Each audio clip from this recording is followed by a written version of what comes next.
बिस्मिल्लाहिर्रहमानिर्रहीम अस्सलाम वालेकुम रहमतुल्लाह। इस वक्त आसिफ अली जरदारी के लिए सूरत हाल बड़ी ख़राब हो गई है। और जिस तरीके से उनको ट्रैप किया गया है, जिस तरीके से उनको ला के यहाँ पर फंसा दिया गया है, उन्हें पता ही नहीं चला। और सियासत का तो उन्हें बादशाह कहा जाता है, लेकिन इस तरीके से उनको फंसा लिया गया है कि अब उनको पता है इस बात का कि अगर मुझे यहाँ इस सिचुएशन में से, ट्रैप में से, शिकंजे में से कोई निकाल सकता है तो वो इमरान खान है। उन्हें पता चल गया। अब आपने पूरी कहानी को समझना, पूरे मामले को समझना कि आसिफ अली जरदारी को कैसे ट्रैप किया गया। ये जो एक ताहयात किस्म का इस्तिस्ना उनको ऑफ़र किया गया, तरमीम के अंदर डाला गया, उन्होंने एक्सेप्ट कर लिया। उसके बाद जो पूरे पाकिस्तान के अंदर, क्या पूरे दुनिया के अंदर डिबेट शुरू हो चुकी है। तो आसिफ अली जरदारी तो इस वक्त सबसे पहले वो कंट्रोवर्शियल आदमी है, पहले इतना मतनाज़ आदमी है, उसके ऊपर पता नहीं कौन कौन सा इल्ज़ाम है। लेकिन अब जो उसके साथ हुआ है वो कभी सोच भी नहीं सकता था कि इसके साथ इस्तिस्ना लेने के बाद ये होगा। और इस पूरी सिचुएशन में अगर कोई इसको रेस्क्यू कर सकता है तो वो इमरान खान। वो कैसे? अभी चंद दिन पहले आप याद करें, कुछ अर्सा पहले, चंद दिन पहले ऐवान सदर के अंदर ही field marshal army chief general Asim Munir की मुलाकात हुई।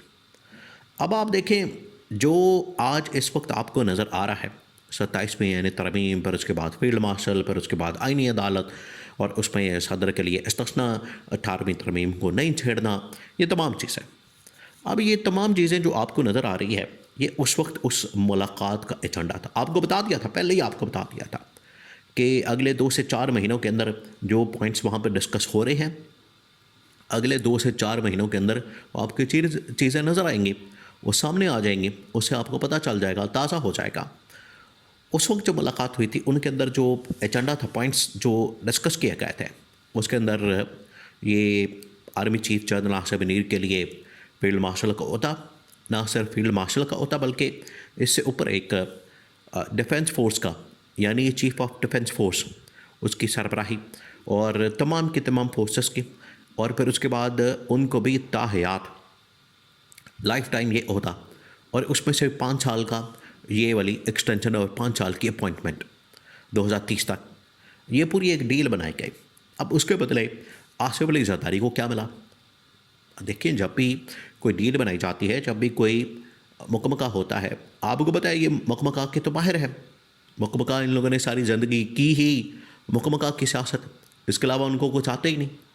डील करना, मुकमका करना, गिव एंड टेक करना, कुछ लोग कुछ दो, हमें ये दे दें, आपको ये दे देंगे, यानी आपस में ही लगे हुए हैं।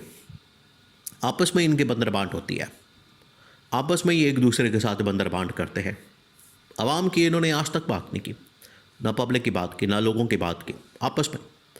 तो वहाँ पर ये जब डिस्कस हुआ, आसिफ अली जरदारी को कहा गया कि ये आप इसके ऊपर दस्तखत करें, पूरी पार्टी आपकी PTI, ये पीपल्स पार्टी इसको सपोर्ट करेगी।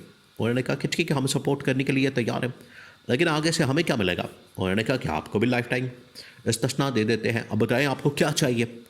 उन्होंने खैर वजारत उस्मा की, फिर उसके बाद आज़ाद कश्मीर के अंदर गवर्नमेंट की, पंजाब के अंदर शेयर की, और बाकी चीज़ों की बात की। उन्होंने कहा कि इस बारे में तो ठीक है, हम बात करेंगे नून लीग के साथ, उनके साथ डिस्कस करेंगे, फिर फाइनल को अल्टीमेट डिसीजन होगा। लेकिन आपकी जो इस वक्त डिमांड है वो बताएं कि आपको फौरी तौर पर इस आईनी तरमीम के अंदर, बाकी जो आपको पता है वो तो एक फार्मूला है, पावर शेयरिंग फार्मूला, वो तो किसी के ना किसी स्टेज के ऊपर हो जाएगा, उसके लिए तो तरमीम की ज़रूरत नहीं। अभी बताएं जो आपको फौरी तौर पर चाहिए, ताकि तरमीम के अंदर वो चीज़ डाल दी जाए, क्योंकि 27वीं तरमीम आ रही है। बिल्कुल। तो जरदारी ने कहा कि ठीक है, फिर मुझे भी उसमें कुछ ऐसा हिस्सा दिया जाए, शेयर दिया जाए। उन्होंने कहा कि फिर आपको लाइफ टाइम इस्तिस्ना दे देते हैं। जरदारी उसके ऊपर एग्री कर गया। अब हुआ ये है कि जैसे ही आसिफ अली जरदारी और फील्ड मार्शल आर्मी चीफ, असल में तो फील्ड मार्शल के लिए ताहयात इस्तिस्ना लेना था, लेकिन इन्होंने क्या किया, इस्तिस्ना आसिफ अली जरदारी के गले में डालकर उधर से तवज्जो हटा के तो इधर लगा दी। अब आप समझे गेम कि फील्ड मार्शल के इस्तिस्ना के ऊपर बात नहीं हो रही, यानी पाकिस्तान के अंदर 2 शख्सियात को इस्तिस्ना मिला है, फील्ड मार्शल को और आसिफ अली जरदारी को, यानी कि सदर को। फील्ड मार्शल की तो कोई बात नहीं कर रहा, उनके ऊपर कोई बात करने की किसी की हिम्मत नहीं, जुर्रत नहीं। बात सारी हो रही है आसिफ अली जरदारी के मुतालिक। वो इस वक्त ऐवान सदर के अंदर परेशान है। आपद्दासा करें। कैसी गेम खेली है कि सारी ये जो ताहियात इस्तिस्ना, ताहियात एग्जम्पशन, ताहियात इम्यूनिटी, उसकी अगर बात होगी तो वो सदर के मतलब बात होगी, इधर फील्ड मार्शल की तरफ कोई आएगा नहीं। अगर अकेले फील्ड मार्शल को ये मिलती तो सारे लोग तनकीद करते और फील्ड मार्शल के ऊपर ये क्रिटिसिज्म होता। लेकिन अब क्योंकि सदर को भी बीच में डाल दिया गया और तोपों का रुख जो है वो सदर की तरफ हो गया, और उसमें ख़ास तौर पर नून लीग तो देखें, नून लीग तो अपनी बीच में गेम डाल रही है। वो कहती है कि किसी तरह से हम ये आसिफ अली ज़रदारी को सियासत से आउट करें। मसला तो इनका ये है, और कह रहे हैं कि अगर सियासत वो नहीं करेगा तो ठीक है, फिर उसको इस्तिस्ना मिल जाएगा। आज यही नून लीग जो इनके पेट फाड़ने की बात करते थे, सड़कों पर घसीटने की बात करते थे और इनकी करप्शन और लूटमार की बात करते थे, इनके ऊपर केसेस और मुकदमात की बात करते थे, इन्होंने खुद जाके प्लेट में रख के तो उसको इस्तिस्ना दे दिया। उन्हीं मुकदमात के ऊपर NRO दे दिया जो इन्होंने खुद बनाए थे। दूसरा, अब जो इस वक्त कह रहे हैं कि ठीक है अब वो इस्तिस्ना मिल गया तो आगे सियासत नहीं कर सकता। आसिफ अली ज़रदारी कह रहा है कि मैं आगे सियासत भी करूँगा और मैं आगे इस्तिस्ना भी लूँगा और मैं अब नून लीग को सबक भी सिखाऊँगा, क्योंकि अब मैं जा रहा हूँ इमरान खान और PTI के साथ इत्तेहाद करने। क्यों? क्योंकि अब उसको इस्तिस्ना मिल गया है। अब जो मर्ज़ी करता फिर ऐवान सदर के अंदर चाहे वहाँ पर इत्तेहादी जमातों के साथ मुलाकातें करे, बाहर आके PTI के साथ इत्तेहाद करे, उनके साथ मुलाकात करे, इमरान खान के साथ मुलाकात करे। अब उसको तो कोई पूछने वाला नहीं, उसको तो कोई रोकने वाला नहीं। तो ये ज़रदारी को जो इस्तिस्ना मिल गया है, असल में ये इन लोगों ने रास्ता खोल दिया आसिफ अली ज़रदारी के लिए, ऐसा रास्ता जो कि असल में इनको ट्रैप करने के चक्कर में ये सारे खुद फंस गए हैं। ज़रदारी भी फंस गया है, नून लीग भी फंस गए हैं। अब इनको समझ नहीं आ रही कि हमने जो फील्ड मार्शल को इतना बड़ा ताकतवर ओहदा और इतना बड़ा एक ओहदा ऑफ़र कर दिया, दे दिया, आइन के अंदर तरमीम भी कर दी उनकी खातर, और प्लेटफॉर्म हमने अपनी पार्टियों का इस्तेमाल किया है, वरना वो कहाँ से तरमीम कर पाते। तरमीम करना तो पार्लियामेंट का या सियासी जमातों का काम होता है।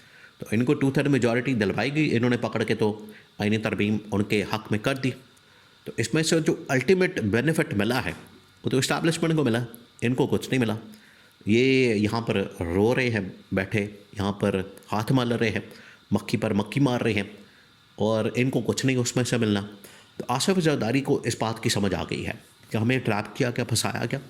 नून लीग भी हमारे ऊपर हमला कर रही है और ऊपर से पब्लिक की जानिब से और तमाम उलमा कराम ने भी कह दिया कि ये जो लाइफ टाइम इस्तिस्ना दिया गया है इसको तो कोई मानता ही नहीं, इस्लाम में, शरीयत में इसकी तो कोई इजाज़त नहीं। अब PTI वाले भी चढ़े हुए हैं। अब अगर इस सिचुएशन में से आसिफ अली ज़रदारी को कोई निकाल सकता है तो वो इमरान खान और PTI है, ताकि ये एक टर्न आए, शिफ्ट आए, एक पैराडाइम शिफ्ट आए।